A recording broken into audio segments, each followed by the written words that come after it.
Good evening, ladies and gentlemen. My name is Mark Fishkin, and I am the founder and director of the California Film Institute, and it's my incredible pleasure to welcome you tonight. Nalvany is an extraordinary film, and we are so lucky to be showing it to you, not only showing you this film, but also showing it with a very, very special guest. We've talked a little bit in the last day or so about the different sections that we have, Great Outdoors, The Art of Impact, and certainly this film is not only brilliantly made, and the construction of it, I think you'll find serious, light, intriguing, and probably a dozen other adjectives.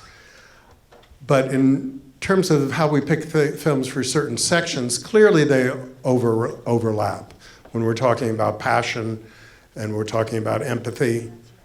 And certainly for this film, what comes to mind, the making of this film, the subject of the film, the situation we're in, the consequences, is the word courage. It's about family, it's about all those other things. You'll see these same elements in many, many great films.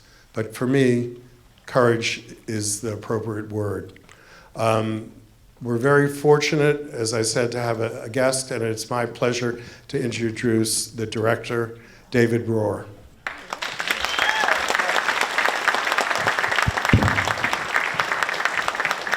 David is actually my father's name. I'm Daniel. Oh, did I? You know, I always confuse your father and you. I know, you've been doing that for years. I know, I'm sorry. It's really cool to be here, and I'll tell you why. Yesterday, I was in Munich, and the Germans showed up. They put us in this 1,500-seat concert hall. I think they do the Munich Opera there, and we played the film. Raucous, sold-out crowd. We got the Germans to stand up. It was very cool, and they clapped and they laughed even. It was really something. But what's really cool is showing the film in more intimate settings, especially in a gorgeous, stunning cinema like this. This is really special. As I travel around the world and experience cinemas all over the place, what I'm reminded of right now is the significance of community arts, cinema, theater, all of these things that are so wonderful. So thank you all for coming. Thank you, Daniel. Daniel's going to be back, so please, at the end of the film, so please stay for the Q&A. Ken is going to be interviewing here. But I do have one question for you, because I was so surprised that your film, not this film, one of your previous films, Once We Were Brothers, played it and was nominated for Best Documentary at the Moscow Film Festival. Isn't that funny? How funny they didn't invite this one, my new film. Well, maybe curious. So is this film? No. I just want to say very quickly before we show the film, this is something that's very important to me because I'm in this really extraordinary, exciting whirlwind moment in my life where I'm traveling around the world to all these extraordinary places and meeting all these great people. But it's bittersweet. I get to travel around the world and do all these extraordinary things, but my friend Alexei is locked up.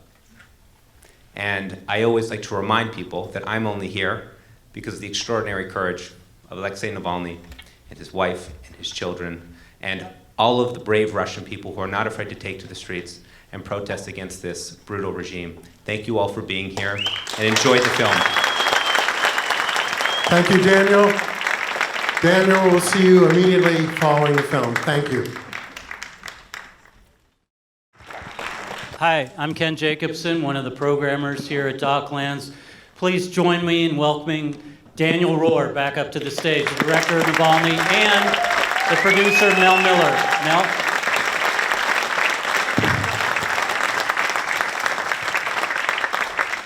Congratulations on the film, and I want to start with, the last image we see is of Alexei smiling. So I want to start with humor. And for that, where else to go but Twitter? So Alexei's Twitter feed, which has like 2.9 million followers, if you guys follow him, maybe we can get him up to 3 million, which would be great. Earlier this week from jail, he tweeted, My new sentence has not yet entered into force, but I've heard rumors that I'll be transferred to this high-security colony in Melikovo, where convicts get their fingernails pulled out. Well, at least I'll have an excuse to use this trendy emoji. And then what follows is the nail polish emoji, which, if you're not familiar with it, is defined as colored nail polish being applied to fingernails, often used to display an air of nonchalance or indifference. So this is a guy, you've seen what he's been through, and he's tweeting about nail polish emojis. Pretty remarkable. So I do want to ask you about Alexei's really amazing sense of humor. We just had dinner with Daniel. He has a bit of a sense of humor himself. And I just want to ask you, what does he use his sense of humor for? I mean, obviously it's genuine, it's who he is, but I also feel like it's kind of part of his mastery of politics as well. Well, first and foremost, Ken, I don't think I've ever heard someone describe an emoji, but you did a very good job. So for the visually impaired, I think that's really effective. We try to be inclusive here, yes. There was a lot in that question, and I'm not going to answer it right now because there's something that I want to talk about. That's okay? Please do. But I appreciate the effort. It's a big question. Here we go. It's a big question. I want to talk about something that you said when you brought me up that always makes me emotional. And that's the last shot in the film, when Alexei is looking at the camera, and I ask him, I say, Alexei, if you're killed, if this does happen, what message do you leave behind to the Russian people? And he says to me in English, don't give up. And I'm like, oh, okay, really? Like, that's your answer? Say it in Russian. And on set I said, say it in Russian. And he gives me this answer in Russian, which I don't understand. I don't speak a word of Russian, but I remember when we filmed it, it seemed compelling. And I was like, great. So he does this little speech. And the way we set up that interview is that Alexei was looking right down the barrel of the lens, and sort of we were projecting my face in front of the lens, this Errol Morris style and Teratron. So that's where we get the engagement of Alexei, looking straight at all of us as if we're sitting across from him and having a beer. But in actuality, he was looking at me. He was looking at my face. And when he answers the question, he sort of pauses when he's finished, and he goes like this. And then I give him the thumbs up. It was a long day, and he knew that we were done for the day. And whenever I see that image at the end of the film, it almost makes me cry because I remember it so well that he was looking at me. And he'd say, Daniel, are we done yet? Can I get out of here? And that's how I remember him, is his sense of humor. And I remember someone who was very funny. I think that that's how he and I hit it off, is because this is a man whose life is coded in danger. Everywhere he goes, everything he does, danger is looming around every corner. His life is constantly at risk. And the way he copes with that is by being light and humorous and funny. Everything is a joke.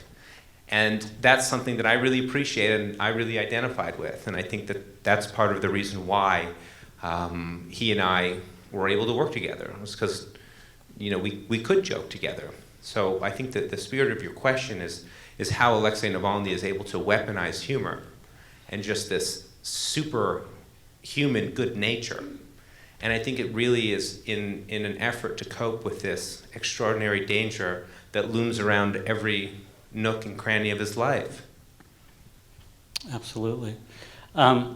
Since I did reference it, or he referenced it in the tweet, can you update us on his situation and what may happen, as best you know? Yeah, the situation's not good. Alexei is in the custody of the same men who tried to murder him in August of 2020. He's languishing in a gulag about 2.5 hours outside of Moscow. He has very little contact with his family. I think Yulia can visit him once every 3 months for a day or two or something like this. And he's not allowed to read. And that's what really gets me, because Alexei is a man who's not interested in watching sports. He's not interested in watching television. He's very much an intellectual who's occupied by books and academics and things like this. And they limit what he can what reading material he can get, and they force him to watch state propaganda for 8 or 9 hours a day. So we see in the film these horrible sort of Russian-styled Fox News guys who make up these crazy lies and just these weird contortions of the world, and this is what they are spoon-feeding to the Russian people. So in our film, we learn about, through Russian state television, how Alexei Navalny does cocaine and is an oppositionist homosexual and who is this horrible guy. That's how they paint that picture of who Navalny is. And now they're describing this egregious war where Vladimir Putin is in reality murdering children and committing war crimes every day. They talk about how it is this technical military operation that's specifically to liberate Ukraine from these Nazis, and this is what most of the Russian public is being spoon-fed. And this is what Alexei has to watch every single day when he's sitting in prison, and that's torture. Can I just add something really quickly too, though? Just so everyone knows, he is able to see his attorneys every so often. So that's how the communication is happening with regards to his Twitter feed. So those are his words that are being provided to his attorneys, just so everyone knows, because obviously there's a lot of things he's not allowed to do. And I do think that the humor continues to come through. I mean, he even made a comment once when all of the reviews started coming out about the film once it premiered at Sundance and won various awards. And one of the things that he made the comment about, which kind of talks about this need and desire for them to continue to have him watch propaganda, is he's like, I don't know if HBO Max is going to be here. So I have to believe that Daniel's telling me all of these fabulous reviews are true. Yeah, he can read reviews, and he reads all the reviews. When we premiered the film at Sundance, I remember that's what I was most nervous about. Before the reviews broke, I was like, I hope they're good for the one reason that if they're bad, Navalny in prison will be like, it's a total failure. He'd write it all off, but they were very positive, and so he wrote to me shortly after the film premiered, and he was like, Daniel, Jesus Christ, unbelievable, these reviews are fantastic. It's as if you write them yourself. So take us back to the beginning. How did this project come together, and how did you both get involved? Well, we were actually working on another project together. And There's a team of us, by the way. It's There's a not whole just team. myself. There's 3 other producers involved as well. There's my producing partner, Diane Becker of Fishbowl Films, and then Odessa Ray, who was in the field with Daniel when this all transpired. And then we also have another producer, Shane Boris, who actually has 2 films at the festival. He also produced Fire of Love, which is screening tomorrow morning, that I highly recommend you all see. And tell us a bit more about how I'll let him tell. I just want to make you sure first everybody met knows that Alexei. it's and how not it just happened. me. although if it had to be, Mel could do it on her own, I'm sure of it. She's a very capable producer. We were working on a totally different project. And I was in Ukraine with Odessa and Christo, one of the producers, and our Bulgarian nerd with a laptop. And long story short, we got kicked out of Ukraine, and we're sitting in Vienna. It's November of 2020, and my life is unraveling. It's the middle of this pandemic. I'm supposed to be in lockdown. I don't have a film to make. I'm unemployed. I have a girlfriend back home in Toronto who is very close to breaking up with me because I'm not coming home.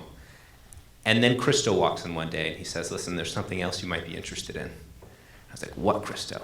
What is it? He says, you know that Navalny guy? And I'm like, yeah, Christo, I know that Navalny guy. What about him? And he goes, I think I have a lead into who tried to poison him. And I was like, Christo, like, do you know him? Like, who's making that movie? He's like, yeah, he's like my Twitter buddy. I could ask. So I'm like, yeah, Christo, go ask right now. And a week later, Christo, Odessa, and I were sneaking across the German-Austrian border. It was closed because of COVID. And we were driving to the Black Forest to meet with Navalny and Maria Pevchik, his chief investigator, who we see in the film. And Navalny is immediately compelling. He has this air, this energy of like, within 15 minutes, I was like, okay, this guy could be the president. Like, he's the real deal.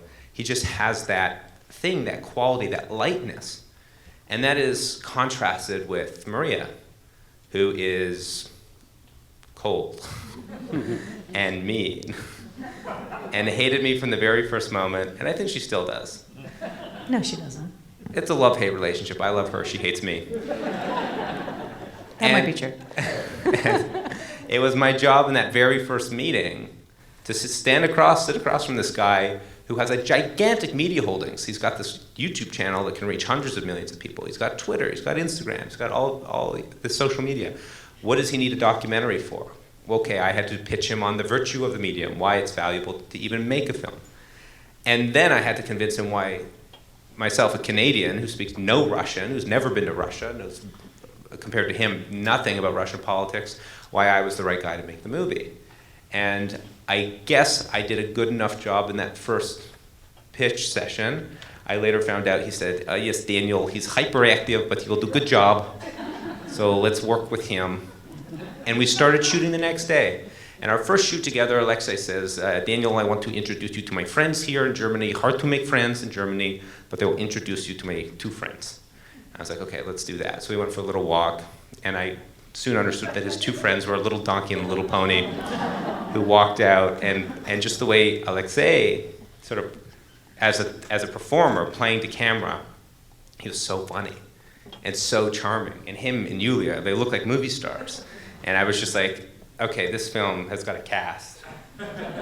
This is gonna be good, this is working. And that was, just on the first day, there was no concept of the drama and stakes and sweep of the movie. There was no idea that there would be any sort of other surprises that we later captured. So speaking of drama, I want to get to the scene. Which one is that? And we will get to the audience for a couple questions as well. But I have to ask you about the scene where they make the calls. I remember that one. Yeah. So there's so many remarkable things about that scene. I guess for me, it's there's a couple things. One is the pivot from let's just prank these military guys and say, "Ha, guess who?" To calling the scientist and pretending to be, government official and getting him to spill the beans. How did that pivot? Was that always the plan, or did he just sort of spontaneously make that pivot? To tell you the truth, I'm not totally sure. I think they had discussed it, but all of the planning for the phone call happened in Russian, so I was not super privy to what was going on. It's kind of a funny experience when you're shooting a film and you have no idea what you're actually capturing. And I'm shooting a scene for 5 minutes. I'm like, oh, I don't know what's happening here, but this is very intense. And then Maria's like, oh, we've been ordering lunch for the last 5 minutes. So that happens. But when we were shooting the phone call, certainly, you didn't have to speak a word of Russian to understand exactly what was going on. I knew what the conceit of the day was. I knew why Alexei wanted to do this. He thought it'd be funny to prank these guys. And we start shooting. And you have to remember that day was 2.5 hours. We kept doing these calls and people kept hanging up. And Christo, the night before, had described it to me as, they're professional spies. The first thing they teach you in Russian spy school is don't pick up the phone and blab about what you've been doing. So don't have expectations, just shoot it. Maybe it'll be a set piece for the movie, who knows? And my ethos as a filmmaker is shoot everything always, so even the lunch orders. So we just started shooting, and eventually Alexei decided to change his approach, try this prank.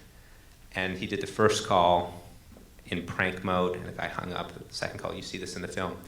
And then there was a very specific moment where I'm sitting there with the camera on the off axis, and Nikki, the DP, has the 2-shot. And I sort of clock out of the corner of my eye, Maria, I see her jaw unhinge and hit the floor. And this is a woman who, her emotional range typically is mildly annoyed to very annoyed. This is what I get from her. And so just to see the shock, we were both I remember seeing that, and then Christo was similarly, his hand was on his forehead, and then I sort of peeked over at Nikki, the DP, he peeked over at me, and we were just silently, without exchanging a word, I both knew what we were thinking is, make sure there's battery, make sure there's memory on the camera, and just keep shooting. And we did. Yeah, you mentioned earlier about how presidential he seemed when you met him, and for me what's remarkable in that scene is how once he gets a hint of what's coming, he's able to just ask the perfect follow-up questions and just keep going with it. And to me, that the skill of that is just remarkable. It was a fabulous performance. Well, it's also said in the film, too, that he's not only a politician, but he's also a journalist in his own right. So he has the ability to pivot like that very quickly. But it's very performative. I mean, this is a guy who is made in the mold of the social media age. His great success comes from his mastery of the media, from his ability to dominate and control a news cycle and get his message out. And most people would be like, you want me to do TikTok? Like, that's super cringy, no way. And Alexei is like, yes, I work on shuffle dance, let's do TikTok. And he's all about it. And this was something that we had to be really mindful of as the film team. Here we are making a film about someone whose great gift is his manipulation, in a way, his mastery of the media. So how then am I being weaponized?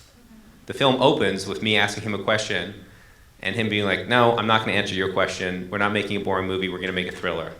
And he's like directing me. And that sort of tension is sort of like the meta-narrative of the movie. And I wanted to make it clear in the film that we knew that. And I was aware of that. And there's one scene towards the end of the film where it's sort of like a hot mic moment. And Maria is talking to Alexei, and Alexei is like, how am I doing? And Maria says, you know, your eyes look a bit angry, you could look a little kinder. Is he annoying you with all these questions? And he goes, I don't know, it's fine. I knew he was gonna do this. And then Alexei says, I think he's making this movie in the case that I get whacked. And the reason why I think it was important to us to include that scene is just because here was a moment where the subjects of the film were talking about me in front of my own cameras, not realizing that I could hear or understand them, and not even conceiving of the fact that I would put it in the movie. But we really wanted to put it in the film, because at the end of the day, we were in control of the film. And I thought it was really funny to have the two subjects talking about us as if we couldn't hear. And talking about how they could manipulate us, which I thought was interesting. And perhaps that was yet another manipulation. But questions from you guys. Here's one right here. The question is, Daniel, has your life been in danger at all? Well, after the film premiered at Sundance, my mom, who is a neurotic Jewish woman at the best of times, called me up and was convinced that there was a car outside of their house in Toronto. I was just watching the house. And I was convinced it was just a delivery driver. But there is that anxiety that exists. I don't fear for you. Well, I appreciate that. No, I don't feel physically in danger. I think that the Russian security services right now are in so much hot water. It's shambolic. They are in a really, really bad situation that they've gotten themselves in with all the war crimes they're busy committing, and this war that they're waging. So I'm not too worried about my personal safety, but there's sort of like a psychological thing that happens. I have like reoccurring nightmares where I get poisoned, which is pretty scary. And I'm talking to Raina, my upper crust therapist, about it. We're working on it. But beyond that, no, I don't feel like I'm in danger. The people who have to look out for themselves are Christo. Christo's in protective custody in Austria. The work he's doing is very, very dangerous for the Russian government. And we know that he is on a list somewhere in the Kremlin that you do not want to be on. And similarly to Alexei, he just deals with that by laughing it off and shrugging. And it's a bit more nerve-wracking for those around him. Right here. Thank you for a wonderful film, your whole team. It's wonderful that we're watching this film here in California. We're all safe here. I want my Russian friends to see this film. So what do you know about Russians seeing this film? So the question is, are Russians going to be able to see the film? I had an answer to this question that got me in a lot of trouble with the Time Warner CNN lawyers. They were calling me up and saying, don't answer it the way you've been answering it. We don't appreciate what you've been saying. So what I'll say to you more diplomatically, so I don't get a call from legal and business affairs tomorrow, is that we're working on it. And my number one prerogative is to get this film seen in Russia. And we're doing everything we can to make that happen. But there is a very, very sophisticated regime to make sure this film is not seen. It's banned in Russia. It's considered terrorist propaganda. And so we'll have to do it illegally, which, of course, we're fine with. But the lawyers aren't. Mel, the producer, what do you have to say? I will say that we have been told on more than one occasion that it actually was pirated not too long after Sundance. and actually was available on various BitTorrent sites in Russia. So there was a short period of time where it was available there. And to really kind of stir the pot a little bit, I'll get in trouble as well for saying this, but why not? Apparently, Vladimir Putin is the one who told them to take it down. The power of cinema. Yeah, and then over here. Go ahead. How did your camera crew manage to get those shots in the Moscow airport without getting arrested or worse? How did your camera crew manage to get those shots in the Moscow airport without getting arrested or worse? And you were one of the cameras, correct? I was not. I've never been to Russia. We thought that it would be a bad idea if I went on the plane, because it would be very dangerous for me when I landed. Instead, we found these two great DPs, these guys we found in Berlin who had Russian passports. And we contacted them. We said, we need you for this shoot. It's one day. You have to take a plane. Then you can turn around and come back. We can't tell you what it's for. What do you think? And they're like, okay, yeah, we'll do it. And they came to the hotel the day before they had to leave. And I briefed them on the mission at hand. And I said, you know who Navalny is? I need you to fly back with him and film the entire thing. And there were two guys, Jenny and Nikita. And I said, Nikita, on a scale of 1 to 10, how scared are you? He says, probably a 7 or an 8. And I said, Jenny, how scared are you? He says, probably a 3 or 4. I said, Jenny, you're sitting in the front. Nikita, you're in the back.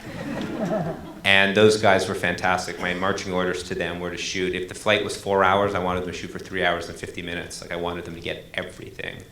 And I guess the thing that protected them in the airport, where you can't normally film without permission and all these things, is that there was, like, every journalist in the Western Hemisphere was on that plane. It was filled with people filming, and everyone was filming at the airport. And so they sort of camouflaged. It was impossible to distinguish who was from, whatever, CNN, and who was from the film crew. And then I was in Berlin with Maria and Leonid, Alexei's chief of staff. That was the second unit. And the third unit, there was a guy with Christo. And it was very important to me that we really could play with time and space with that, with him flying home, because there's stuff on the airplane, there's stuff in the 3 locations, and then we see the protesters in Moscow, the live streams and things like this. And one of I have to give it to the editorial team, Langdon Page and Maya Daisy Hawk, who edited this film so masterfully. Their ability to play with time and move through different space, the airplane and on the ground in Vienna and Austria, really makes that scene sparkle, and the intensity of it really comes through. And the sound was good. The sound was great. Yes. How will people not in Russia and not at film festivals get to see the film? How will people not in Russia and not at film festivals get to see the film? CNN is one of our partners, and it actually is available right now on CNN. We also are partners with Warner Brothers, which did a Fathom event releasing earlier in April, and they'll probably be bringing it back into theaters later in the fall again. And then the version that you just saw, which has no commercial breaks or anything, will actually be available on HBO Max sometime this month. And that will also be pushed out. HBO Max is now far surpassed what they thought their subscription services would be, and so it'll be available in all the countries where HBO Max is. Here and then over here. Go ahead. I saw that the folks from the foundation were being taken away and are in exile. What's happening with that? What's happening with Alexei's foundation staff? So first and foremost, as the film indicated, the foundation itself was deemed a terrorist organization. So anyone who works for the foundation had to flee the country. Maria and Leonid and Kira, the individuals who run the foundation, reconstituted the anti-corruption fund in Vilnius, Lithuania. And that's where they continue their work. And it's important that we recognize that the courage of Alexei Navalny is mirrored by his staff. These men and women had to leave their families. They can't go back to Moscow. They'd get arrested immediately. And so they had to give everything up. They can't see their parents. Some of them had to leave their children behind and figure out how to get their families out of the country. And they're continuing their work. And just today, and I think this is amazing, Maria's work and advocacy surrounding a $700 million super yacht that is currently parked in a port in Italy, which there's extensive evidence that it belongs to Vladimir Putin through proxies. The Italians apprehended it today, which we love. Yeah, you have the last question right here. Thank you so much for this film. I think it's inspiring for the world to see. So congratulations for the whole film. So, I had a question about some long I hope that his wife and daughter are safe. And the question was, she proposed to identify company, but when she possibly some obligation to school for them to stand. So one of the old I mean, what are the risks for her living in this country?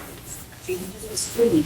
She's, and what are the risks of his life here? I mean, might they somebody's doing like this? So the question is, Alexei's daughter is here in the States, in the Bay Area, going to college. Is she in any danger, do you know? There are sort of, what Christo has taught me, he's sort of the spy master, and what he has indicated is that there are rules of engagement. And one of the rules is that the Russians are not allowed to murder people in North America. And there isn't very much of a precedence of this. If you're in Western Europe, fair game. Eastern Europe, definitely fair game. But there's no precedence of them going to murder the child of a dissident in America. So Dasha's safe, as is Yulia. The people who aren't safe are the staff in Vienna, or in Vilnius, Christo in Vienna, and then of course Alexei. This war is absorbing every morsel of media attention, it seems, on the planet, as it should. But the world's gaze must be twofold. We must maintain an eye on Navalny, because if he falls from global consciousness, if his name is no longer synonymous with this political injustice, with this political prisoner, it would be much easier for the regime to murder him. And that's how I frame part of our responsibility in showing this film to as many people across the planet as possible. It's an effort to keep Navalny's name in the global consciousness, part of the global conversation. So hopefully this recognition, this awareness will dissuade the regime from trying to finish the job they started in August of 2020. And so far, he's still kicking. And my dream is that he survives this ordeal. He gets out of prison, and he is able to run in the first democratic election in the Russian Federation's history. It's funny, because one of my questions that I didn't have time to ask was, is there a sequel in which there's a happy ending that you can imagine, or a positive ending? And I think maybe that is it. I'll just say very quickly, when you work with Navalny, you have to be optimistic. Navalny exists in a very dark context. A long, dark winter has descended over Russia. It will take years for that winter to lift, and the darkness will continue to proliferate across the country. And I think what Alexei Navalny offers is a flicker of light. He's like a candle that burns in the darkness.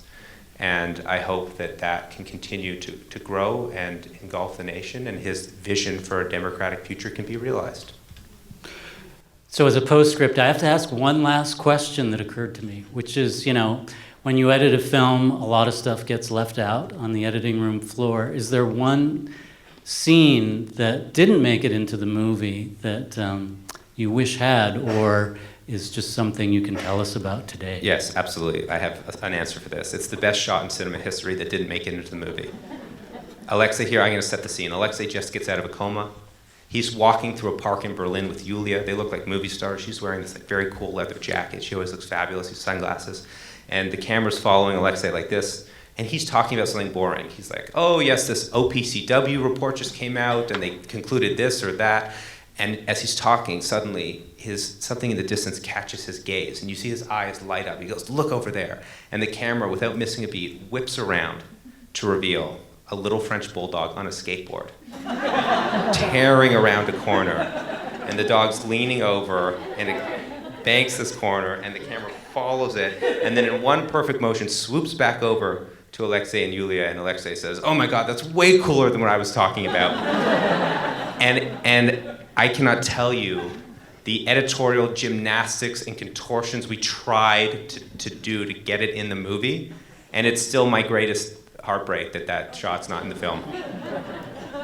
All right, well, plenty of great stuff did make it in. Daniel and Mel, thank you so much, and congratulations on the film.